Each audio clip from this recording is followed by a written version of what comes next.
Before sunrise, you're already awake because the heat punishes anyone who starts late. You lie on a woven mat in a small mud brick home, listening to a village that is quietly turning on. Smoke from last night still clings to the air, and dust sits on everything like a thin film. This is not a story about pharaohs or pyramids. It is a normal day for a working person. Here is what a normal day looked like in ancient Egypt from first light to nightfall. By the time you step outside, the cool air is already fading. The lane is narrow, the walls are rough, and you can hear someone grinding grain nearby. Very soon, one small detail will explain why the whole day is arranged the way it is, the river and the water it gives. For now, the first job is simple. Get yourself ready and do not waste what you need to live. You rinse your hands and face from a jar, using just enough water to feel human again. If you have a little oil, you rub it onto skin to help with dryness and insects. Clothing is light and practical, a simple wrap, tied and adjusted for work. Someone checks a small lamp, someone stirs embers, and someone steps out to find fuel. Home life is busy, even when it looks quiet. Breakfast is modest for most people, often bread and a thick beer that is more food than celebration. The bread can be coarse because stone grinding sometimes leaves grit behind. If there are onions, dates, or leftover stew, that feels like a good start. Children eat what is available, and then they drift into chores and play in the same breath. You do not linger because work starts early or your ration does not feel secure. Step outside again and you see movement everywhere. People carrying jars, baskets, tools, and babies. Donkeys pass with loads tied tight, and you watch your footing in the dust. Most people are not near temples or palaces. They are in villages, fields, workshops, and work towns. For this episode, picture an adult worker with little wealth, living close to the Nile's lifeline. Evidence comes from settlements, tools, images, and writing, but details vary, so I will be clear when something is uncertain. Work can mean fields, canals, animal care, brickmaking, carpentry, weaving, or hauling supplies. The day is shaped by heat, light, and the pressure to finish tasks before the worst hours arrive. Hold on, because there is a myth we need to clear up about who did the hard building work and why. You walk in a small group when possible because company is safer and faster. The Nile sits nearby, not always in view, but always in the mind. If you work farmland, you head toward irrigated plots and low canals. You use simple tools, wooden hose, baskets, and rope, with technique passed down by practice. Water control matters because too much or too little can ruin the season. In some periods and places, people used lift devices like the shadoof, a counterweighted pole to raise water from a canal. If you do not farm, you still depend on farming because grain is the backbone of daily life.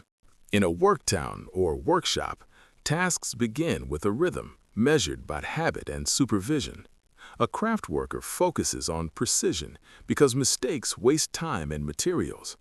A hauler focuses on pace and teamwork because loads do not move themselves. People sweat early, and the sun climbs fast. You learn the value of shade like it is another tool in your hand. Reality check. 1. Pyramids were built mainly in earlier periods, and most ordinary people did not spend daily life dragging blocks for pyramids. Large building projects used organized labor, including paid crews and rations, and the details differ by time and site. That does not erase forced labor in Egyptian history, but it does correct the cartoon version people repeat. Most ordinary days look more like farming, crafting, hauling, and household work than like a movie set. Now return to the regular day. because the day does not stop for myths. By mid-morning, thirst becomes a constant thought. Water can be muddy, so people used settling, filtering cloth, and careful storage. Beer is common because fermentation can make a drink safer than raw water in some contexts. Work continues in bursts, lifting, cutting, shaping, carrying, and repairing. In the background, you hear animals, tools, voices, and occasional shouting from overseers. If you are near a canal, you clear weeds and silt because water flow is fragile. If you are in a brick area, you see clay mixed with straw, shaped and left to dry in the sun. If you are weaving, you see flax fibers turned into thread, then into cloth by repetition and skill. If you are hauling, you see teamwork, ropes, and careful steps to avoid injury. Work is physical, but it is also organized because unplanned work wastes energy. Around midday, there is often a pause, sometimes short, sometimes longer, depending on task and heat. People gather in shade, share water, and eat what they brought. For many, it is more bread and beer, sometimes fish, sometimes vegetables, and rarely meat. Meat is not a daily staple for most people. It is more common at festivals or special distributions. Teeth suffer in many ancient diets, and gritty bread does not help. After the break, the day can feel heavier because heat and fatigue stack up. This is when accidents and mistakes are more likely, especially with loads and sharp tools. People manage risk with routine, teamwork, and doing dangerous tasks with help. In a moment, we will step into the social side of daily life, where bargaining and reputation matter. For now, you keep working, because food later depends on work now. Afternoon brings movement back toward homes, canals, and local market spots. Markets are not quiet shops. They are loud, personal, and built on bargaining. Payment can be in measures of grain, agreed value of goods, copper pieces in some periods, and rations arranged by institutions.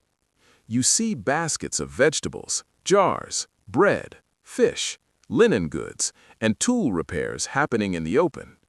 Buying is also talking, watching hands, and protecting your small supply. Reality check 2. Ancient Egypt is not constant perfume and luxury bathing for everyone. Cleanliness mattered, but conditions were dusty, work was sweaty, and resources were limited. People used washing, oils, perfumes, and practical grooming, but comfort varied by wealth and location. A clean body was often a goal, not a constant reality. That makes the daily routines more impressive, not less. If you have a connection to a temple or an estate, rations and records can shape your life. Temples were not only religious spaces, they could also be economic centers with land, storage, and workers. Records matter because records decide who gets what and when. Even if you are not a scribe, the system touches your stomach. Very soon, you will see why small storage choices at home can decide how calm or anxious the night feels. Late afternoon is the walk back, with tired legs and dust on skin. Children run and shout, then switch to chores when a parent calls. Animals are brought closer, fed, checked, and kept from wandering.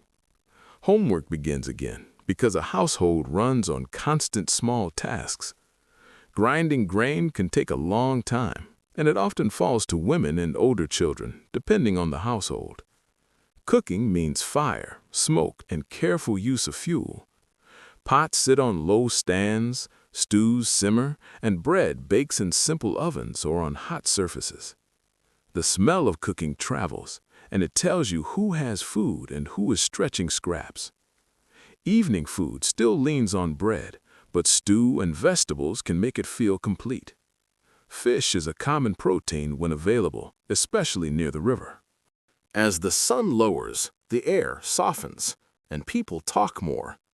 Neighbors share news, argue, trade favors, and keep an eye on each other's children. Religion lives in daily gestures, small offerings, protective objects, and respect for household practices.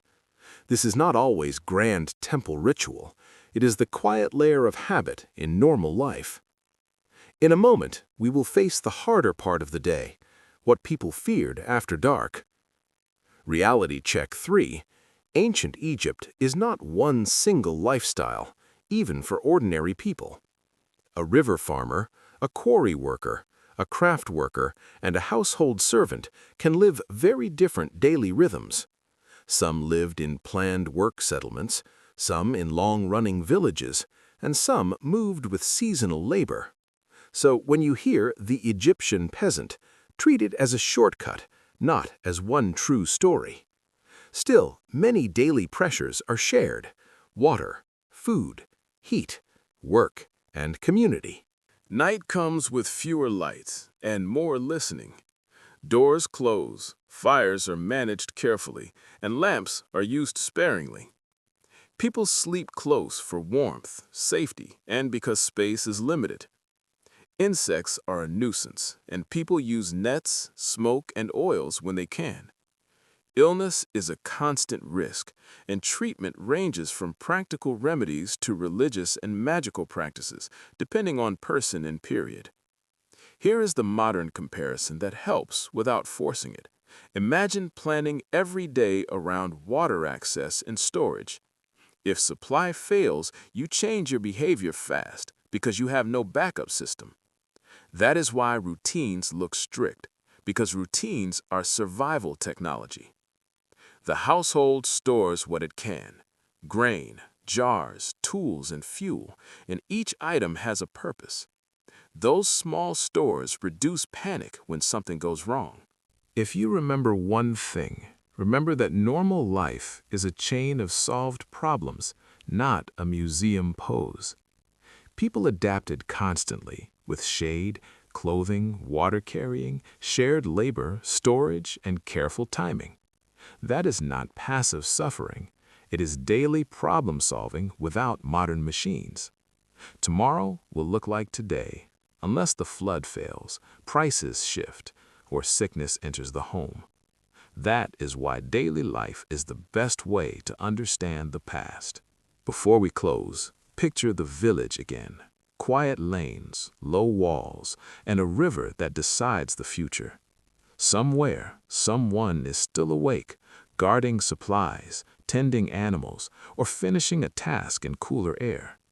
And somewhere, a record is being written, because records are power in any system.